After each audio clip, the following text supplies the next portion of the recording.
প্রিয় বন্ধুরা, প্রীতি, সালাম এবং শুভেচ্ছা নেবেন। আমি অনেকদিন এনজিওতে কাজ করেছি। ইনফ্যাক্ট মাস্টার্স করে আসার পরে বাংলাদেশে আমার ক্যারিয়ারটা শুরুই হয়েছিল এনজিও নিয়ে। আমরা যারা এনজিওতে কাজ করতাম বা করি, এনজিওর কালচারটা হলো এরকম যে কোনো একটা ইস্যুতে প্রজেক্ট করো, প্রজেক্ট করে সম্ভাব্য একজন ডোনার খুঁজে বের করো, তারপর ডোনারের কাছে প্রজেক্টটা প্রেজেন্ট করো, ডোনারকে কনভিন্স করো, তারপরে তুমি ফান্ড পেয়ে তোমার প্রজেক্টটা ইমপ্লিমেন্ট করো। এটাই এভাবেই মূলত এনজিওরা কাজ করে। আমাদের বর্তমানের যে দখলদার ইউনূস, ডক্টর ইউনূস নিজেও তো এনজিও কমিউনিটি থেকে এসেছেন। তার মাথায় যদিও তাকে বসানো হয়েছে একটা অন্তর্বর্তীকালীন সরকারের প্রধান উপদেষ্টা হিসেবে, কিন্তু তার অ্যাপ্রোচগুলো কিন্তু এনজিওর মতোই।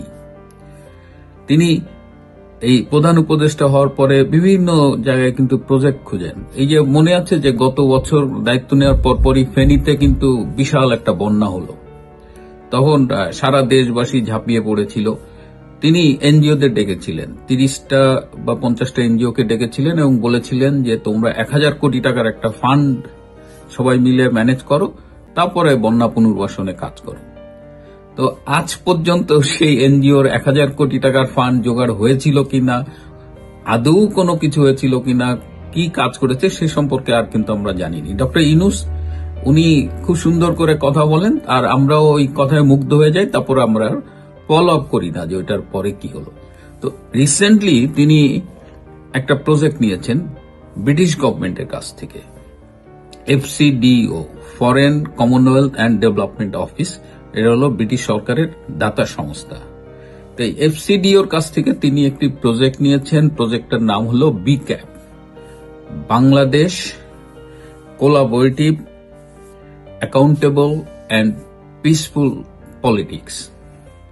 এই প্রজেক্টটার উদ্দেশ্য নামেই বোঝা যাচ্ছে যে এটা কিন্তু প্রধান উপদেষ্টার অফিসে এই ফান্ডটা দেওয়া হয়েছে এবং এই প্রজেক্টটা সম্পর্কে কোনো স্বচ্ছতা নাই, আমরা কিন্তু জানি না। এই রিসেন্টলি এটা মিডিয়ায় আসছে। বিদেশের একজন এটা নিয়ে, ক্রিস ব্ল্যাকবার্ন নামে একজন কমিউনিকেশন স্পেশালিস্ট, তিনি ইংল্যান্ডে একটা অফিসে কাজ করেন এবং তিনি এটি নিয়ে এক্স হ্যান্ডেলে লিখেছেন এবং তারপরে আমাদের একটা নিউজ পোর্টালে একটা বিশিষ্ট সাংবাদিক চন্দন নন্দী এটা নিয়ে লিখেছেন। তো এইটার যেটা হলো যে BCAP, এটার নামেই বোঝা যাচ্ছে যে কোলাবোরেটিভ, একেবারে মানে সবাই মিলে, অ্যাকাউন্টেবল, দায়বদ্ধ এবং পিসফুল পলিটিক্স এবং শান্তিপূর্ণ রাজনীতি। এবং এই প্রজেক্ট সম্পর্কে যতটুকু জানা যায় সেটা হলো যে এই যে বিভিন্ন রিফর্মের কথা বলা হচ্ছে, এই সংস্কার ব্যবস্থাপনা, আবার ডক্টর ইউনূস মনে করেন যে তার সরকারের বিরুদ্ধে বিভিন্ন মিস ইনফরমেশন, ডিসইনফরমেশন ছড়ানো হচ্ছে, সেইগুলোকে কাউন্টার করা, বাংলাদেশে সহ অবস্থান, তারপরে রাজনীতিটাকে কি করে শান্তিপূর্ণ করা যায়, এইসব কারণে এই প্রজেক্টটা এসেছে। এবং ফান্ডটা কিন্তু ছোট না, প্রজেক্টটা বেশ বড়, প্রায় 5 লাখ ব্রিটিশ পাউন্ডের মতো, এটা একটু কম।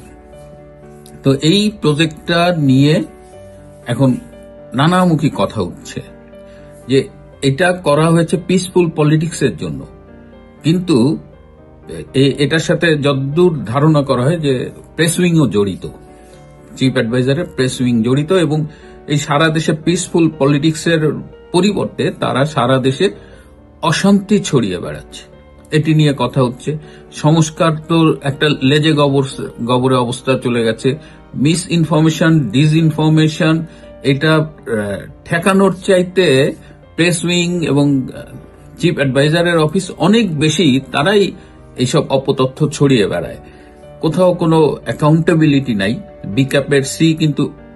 BCAP-এর A কিন্তু অ্যাকাউন্টেবিলিটি, কিন্তু কোনো অ্যাকাউন্টেবিলিটির কোনো বালাই নাই। এই প্রজেক্টটা কোত্থেকে আসছে, এটা সাধারণ মানুষ বা ইভেন যদি প্রেস উইং এ এই সম্পর্কে জানতে চাওয়া হয় তাহলে তারা বলবে যে লিখিত প্রশ্ন পাঠান, আপনি প্রশ্ন পাঠাবেন কিন্তু আপনি আর কখনো সেই উত্তর পাবেন না। সো এরকম এই বিক্যাপ নিয়ে কথা হচ্ছে দুটো কারণে।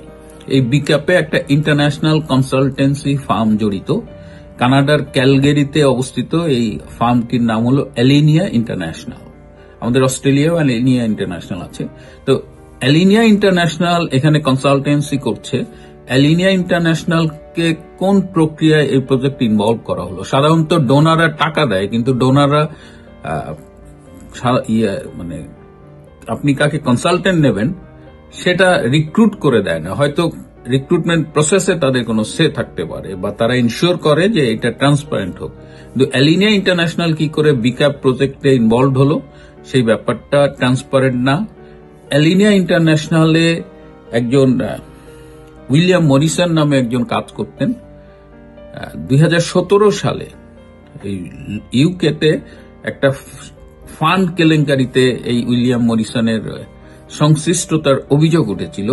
সুতরাং আবার সেই ব্রিটিশ মানিতে অ্যালিনিয়া ইন্টারন্যাশনাল। সুতরাং প্রশ্ন উঠছে যে অ্যালিনিয়া ইন্টারন্যাশনাল কিভাবে এখানে ইনভলভ হলো। এখানে স্বচ্ছতার বিষয়টি যেহেতু এসেছে, এখানে কোনো কমিশনের বিষয় কাজ করছে কিনা, এই বিষয়গুলো নিয়ে যখন বাইরের থেকে এক্স হ্যান্ডেলে টুইট করা হচ্ছে, এদিকে নিউজ পোর্টালে আসছে, তখন ইভেন ব্রিটেনে যারা খোঁজ রাখেন তারাও প্রশ্ন তুলতে শুরু করেছেন যে ব্রিটিশ করদাতাদের টাকা, এই যে ব্রিটিশ সরকার যে বিভিন্ন জায়গায় ডোনেশন দেন, এগুলো তো ব্রিটিশদের ট্যাক্সের টাকা। সো ব্রিটিশ ট্যাক্সের টাকায় বাংলাদেশে যে বিক্যাপ প্রজেক্টটা হচ্ছে, যেটা পিসফুল পলিটিক্সের জায়গায় অশান্তি ছড়িয়ে বেড়াচ্ছে এবং যার কোনো ট্রান্সপারেন্সি নাই, সেটি নিয়ে কিন্তু ব্রিটেনেই কথা উঠছে। আরো অভিযোগ হলো যে এই বিক্যাপের টাকা ব্যবহার করে এই প্রেস উইং এবং এই চিফ অ্যাডভাইজার একজন ব্রিটিশ এমপি টিউলিপ সিদ্দিকের বিরুদ্ধে মিস ইনফরমেশন, ডিসইনফরমেশন ছড়িয়ে বেড়াচ্ছে। সুতরাং ব্রিটিশ সরকারের টাকা নিয়ে বাংলাদেশের একজন এবং তার প্রেস উইং ব্রিটিশ এমপির বিরুদ্ধেই মিথ্যে অপপ্রচার করছে। সো ন্যাচারালি ব্রিটিশ করদাতারা এই প্রশ্নটি তুলতেই পারে যে তাদের করের টাকায় কিভাবে তাদের বিরুদ্ধেই ব্যবহৃত হচ্ছে, এবং সেই টোটাল প্রসেসটা, এর মধ্যে কোনো স্বচ্ছতা নাই, টোটাল প্রসেসটাই অস্বচ্ছ। সো এটা নিয়ে এখন কথা হচ্ছে।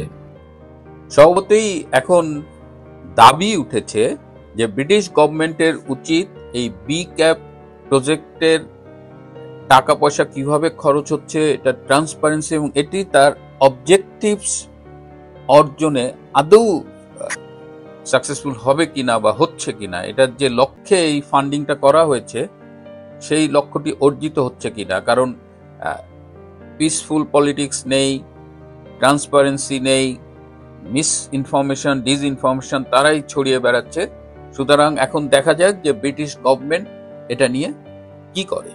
এর মধ্যে আপনারা খেয়াল করেছেন যে 16ই জুলাই, 5ই আগস্ট, 8ই আগস্ট এসব দিবসগুলোকে বিশেষ নামে উদযাপন করার একটা সিদ্ধান্ত নিয়েছে এই দখলদার ইউনূস সরকার। কিন্তু 8ই আগস্ট দেখলাম নতুন বাংলাদেশ দিবস।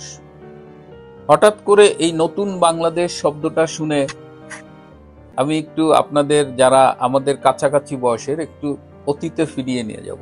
নতুন বাংলাদেশ স্লোগানটা কি আপনাদের মনে পড়ে? স্বৈরাচারী এরশাদ সরকারের এটা ছিল স্লোগান, নতুন বাংলাদেশ গর্ব মোরা। এই গান তখন বিটিভি খুললেই এই গানে কান ঝালাপালা হয়ে যেত। তো এরশাদের পরিত্যক্ত একটা রাজনৈতিক দর্শন নতুন বাংলাদেশ, সেইটা হঠাৎ করে ডক্টর ইউনূস এই ডাস্টবিন থেকে আবার তুলে এনে বাংলাদেশের মানুষকে কেন গেলানোর চেষ্টা করছে?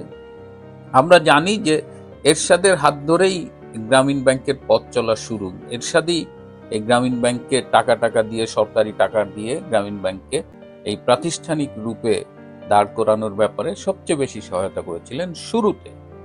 উনি কি সেই এরশাদের ঋণ শোধ করতে চান? একজন এই নতুন বাংলাদেশ শুনে খুব ভালো বলেছেন যে রতনে রতন চেনে, মানে ইউনূস আর এরশাদ তারা নাকি দুজনেই রতনে রতন চেনে, তারা একই ধরনের। এবং তিনি আরো বেশ কিছু ইঙ্গিতপূর্ণ কথা বললেন যে এরশাদের যে ফেমাস কিছু বিষয় ছিল যে কারণে স্বৈরাচারের বাদেও, তো ডক্টর ইউনূসের দিকেও সেদিকে ইঙ্গিত করলেন। কিন্তু বাংলাদেশের কেউ কি বলবার নেই যে নতুন বাংলাদেশ একটা পরিত্যক্ত রাজনৈতিক স্লোগান, একটা পরিত্যক্ত রাজনৈতিক দর্শন, এটা একটা স্বৈরাচারী এক নায়ক এটা প্রমোট করেছিল। Why Yunus is promoting that?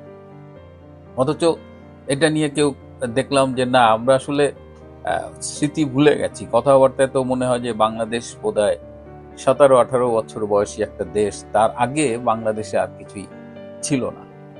এই ফাঁকে একটা গুরুত্বপূর্ণ তথ্য আপনাদের একটু দিয়ে রাখি যে এই সম্ভবত পরশুদিন মেটা, যে ফেসবুকের যে কোম্পানি, এখন তার নাম মেটা, এই মেটা কোম্পানির একদল প্রতিনিধির সাথে ডক্টর ইউনূস যমুনায় মিটিং করেছেন এবং এই মেটায় সিঙ্গাপুরের অফিস থেকে 2 জন প্রতিনিধি ছিল, আর আরো সাথে কিছু বাংলাদেশের অফিসের লোকজন ছিল। এই মিটিংটার মূল উদ্দেশ্য ছিল যে ডক্টর ইউনূস তাদের বলেছেন যে এই ফেসবুকের মাধ্যমে তার সরকারের বিরুদ্ধে বিভিন্ন অপপ্রচার রটানো হয়, ছড়ানো হয় এবং সে দেশের বাইরে গেলে তাকে বেইজ্জতি হইতে হয়, লোকজন এইগুলো বলে। তো এটা সে চাচ্ছে যে ফেসবুক ব্যবহারটাকে বাংলাদেশে কিভাবে নিয়ন্ত্রণ করা যায় এবং কি করে সে চাইলেই যে কোনো আইডি ব্লক করে দিতে পারবে বা এরকম, মানে ফেসবুকের উপর একটা কন্ট্রোল নেওয়ার জন্য সে ডেকেছিল। তো ফেসবুকের জন্য এই অভিজ্ঞতাটা নতুন না। বিভিন্ন দেশে বিশেষ করে সরকার যখন স্বৈরাচারী হয়ে যায় তখন সে এই তার নজর পড়ে এই সামাজিক যোগাযোগ মাধ্যমের দিকে এবং ফেসবুক তখন তার একটা ইন্টারভেনশনের একটা জায়গা হয়, সে চেষ্টা করে নানাভাবে। এর আগেও আমরা দেখেছি। তো ডক্টর ইউনূস এটা করেছে, ফেসবুক এটা শোনে, এক কান দিয়ে শোনে আর এক কান দিয়ে বের করে দেয়। কিন্তু সবচেয়ে মজার যে ঘটনাটা আমি আপনাদের বলতে চাই সেটা হলো যে ডক্টর ইউনূস যথারীতি তাদের কিছু সুভেনির দিয়েছেন। সেই যে বই, এই জুলাই আগস্টের এই ষড়যন্ত্রটাকে তিনি আবার বইয়ের মতো ছাপাইছে, সে বইয়ে আবার ছবি আছে যে এই রংপুর বেগম রোকেয়া বিশ্ববিদ্যালয়ের শিবির নেতা সাইদের সেই ছবি, সেই বুক চিতে দাঁড়িয়ে আছে। তো ওই ছবিটা ওই কাভারেই সম্ভবত সাইদের ছবি, ওটা দেখে তাকে ডক্টর ইউনূস মেটার ওই ভদ্রলোকদের বলতেছিল যে কিভাবে তাকে হত্যা করা হয়েছে, এই সেই। তো মেটার লোকটা হঠাৎ করে বলছে, this is one side of the story, তুমি যেটা বলছো এটা তোমার ভার্সন, কিন্তু আমরা তো আমাদের ফেসবুকেই দেখেছি যে এর আরো একটা ভার্সন আছে, যে পুলিশের গুলিতে নয়, সাইদকে হত্যা করা হয়েছে, তার সাথে যারা ছিল, যেসব জঙ্গি টঙ্গিরা ছিল তারাই সাইদকে হত্যা করেছে। তো এরকম একটা আনসার এই দখলদার ইউনূস আশা করেননি। তো তিনি, তার মুখটা তখন বাংলা প্যাঁচার মতো হয়ে গেছিল। তো ফেসবুক বলছে যে তুমি তোমার ভার্সন বলো, but there is other side of the coin, আমরা সব শুনছি, সো কোনটা সত্য তুমি এভাবে বলতে পারো না। হ্যাঁ, সো এটা খুবই ইন্টারেস্টিং। আমার মনে হলো যে আপনাদের সাথে একটু শেয়ার করি। বন্ধুরা, আজ এ পর্যন্তই। ভালো থাকবেন, সুস্থ থাকবেন, তার চেয়েও জরুরি হলো নিরাপদে থাকবেন। সবাইকে অনেক ধন্যবাদ।